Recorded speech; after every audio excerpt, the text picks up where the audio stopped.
Halo, selamat malam Bapak Denny Sutaji, Eskom Mkom dan teman-teman semua. Perkenalkan, saya Sekar Melati akan melakukan presentasi untuk memenuhi forum mata kuliah Foundation of Artificial Intelligence. Jadi di presentasi kali ini saya akan membahas tentang klasifikasi sistem pengenalan ucapan, khususnya perbandingan antara user dependent dan user independent, serta mana yang lebih cocok digunakan untuk aplikasi skala besar. Topik ini penting karena sekarang hampir semua teknologi seperti voice assistant dan voice typing sudah menggunakan speech recognition.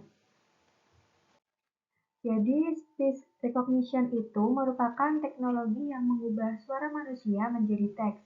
Contohnya kayak kita ngomong terus langsung muncul tulisan. Nah, dalam sistem ini ada dua jenis utama, yaitu user dependent yang bergantung pada suara pengguna tertentu, dan juga ada user independent yang bisa digunakan oleh banyak orang tanpa perlu pelatihan khusus.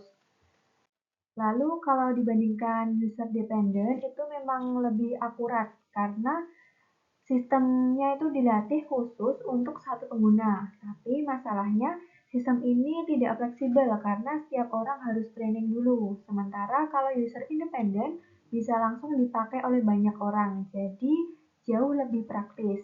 Nah, di sini mulai kelihatan kalau untuk skala besar, user independent ini lebih unggul. Kemudian kalau ditanya mana yang lebih baik untuk skala besar, jawabannya jelas user independent. Kenapa? Karena sistem ini nggak perlu training satu persatu pengguna, jadi bisa langsung dipakai oleh banyak orang. Selain itu, lebih efisien dan juga scalable, apalagi sekarang didukung teknologi deep learning dan end-to-end, jadi performanya juga semakin meningkat. Nah, di slide ini saya akan menjelaskan beberapa contoh implementasi nyata dari sistem speech recognition berbasis user independent supaya lebih kebayang nih bagaimana teknologi ini dipakai dalam kehidupan sehari-hari. Contoh pertama adalah Google Speech to Text. Teknologi ini sering kita pakai tanpa sadar, misalnya saat voice typing di Google Docs atau saat subtitle otomatis muncul di YouTube. Cara kerjanya, sistem ini akan menangkap suara dari pengguna lalu mengubahnya menjadi teks secara real-time. Yang menarik, sistem ini bisa digunakan oleh jutaan orang dengan berbagai aksen dan bahasa tanpa perlu training khusus per individu.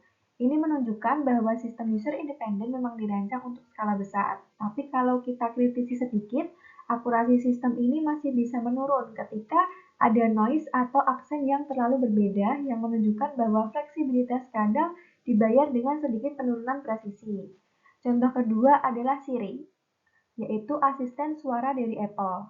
Siri ini menggunakan kombinasi speech to text untuk memahami perintah pengguna, lalu diproses dengan AI sebelum memberikan respon. Misalnya, ketika kita bilang, set alarm jam 7 pagi. Nah, suara kita diubah menjadi teks tuh, lalu dipahami sebagai perintah.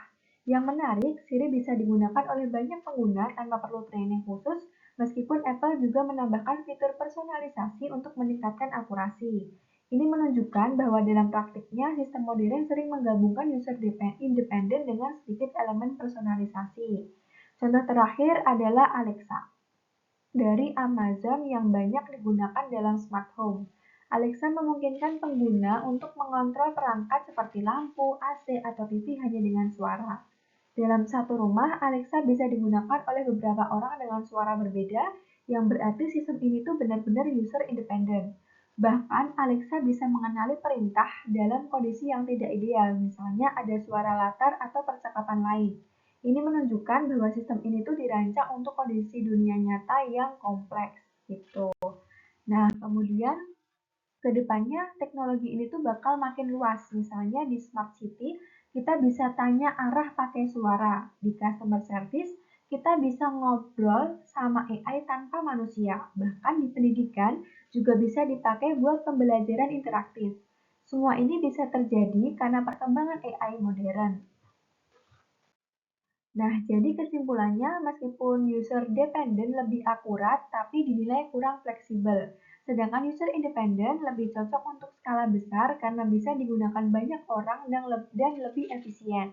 Jadi untuk aplikasi modern saat ini, user independent adalah pilihan yang terbaik. Nah, ini untuk sumber referensi yang saya gunakan. Mungkin sekian presentasi yang dapat saya sampaikan. Terima kasih.